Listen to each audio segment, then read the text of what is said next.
new trend, primarily among the wealthy, is sparking a big medical debate this morning. Kim Kardashian, Paris Hilton, other celebrities raving about these full body health scans that they're getting and their touted benefits. But doctors and other experts say they're not always necessary and could be leading to more problems than they cause.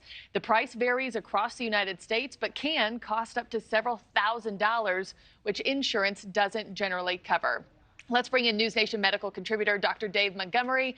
Dr. Dave, so good to see you. What's your thought on this? And also, what's driving this recent surge in people, predominantly wealthy people, celebrities, getting these full body scans?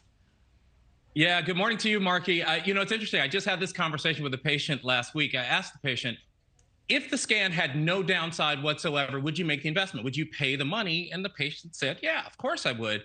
Humans for a long time, Marky, have wanted to know, how do I live longer? How do I stave off untimely death? I understand why people are wanting to get these studies done. The technology isn't at a point where it's perfect, right? And so we've got some work to do on the technology, but I fully understand why. Yeah, I do feel like we're living in this moment in society where wellness is at the forefront, both mentally, physically. Longevity is extremely important, like it's never been to people before. When you go in for these full body scans, though, what is it looking for? What information can it actually glean? Yeah, well, as a preventive cardiologist, I'm glad this is now at the forefront. It wasn't always, to your point. These scans are quite powerful, and depending on which one you get, there's CTs and different kinds of CTs and MRIs. They can see a lot of things. One of the big things is masses and tumors, right? We think of diseases like pancreatic cancer that is notorious for hiding until it's much too late.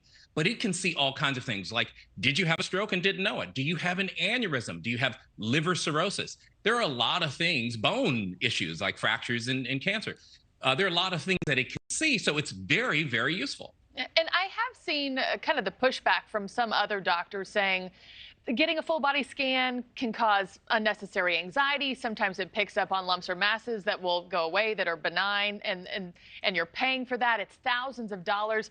What are the cons of this? And when would you tell a patient, hey, this is actually necessary for you?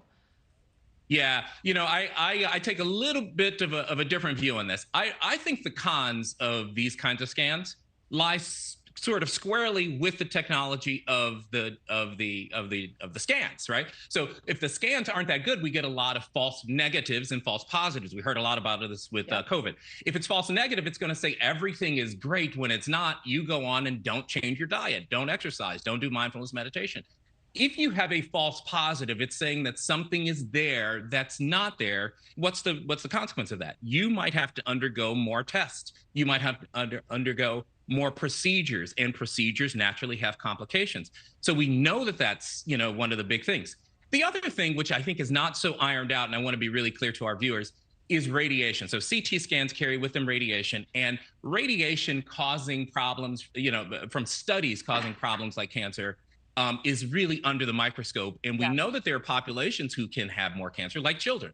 Don't scan children needlessly, but we're really not clear who gets cancer from just having a full body scan. I want to be careful that we don't tell people, hey, you get cancer just from one full body CT. Yeah, I was reading one woman who was 33 who went forward to just check out a full body scan, didn't have any symptoms, but found a brain tumor. She said it saved her life. Last question for you, a few seconds left. Do the medical professionals running these types of scans have an obligation to tell people if a scan isn't needed, or can they simply scan whoever's willing to pay for it?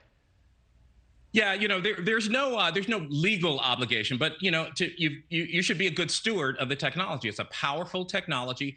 Jocko Willink says discipline equals freedom. So if you're doing all the due diligence, making sure the precautions are there, like an academic institution would do, then you're not going to have it's a regulatory body come in and say, hey, listen, shut down your operation.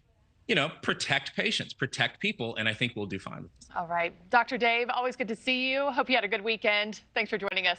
Thank you for watching. Go to newsnationnow.com to find NewsNation on your television provider. And don't forget to click the red subscribe button below to get more of NewsNation's fact-driven, unbiased coverage.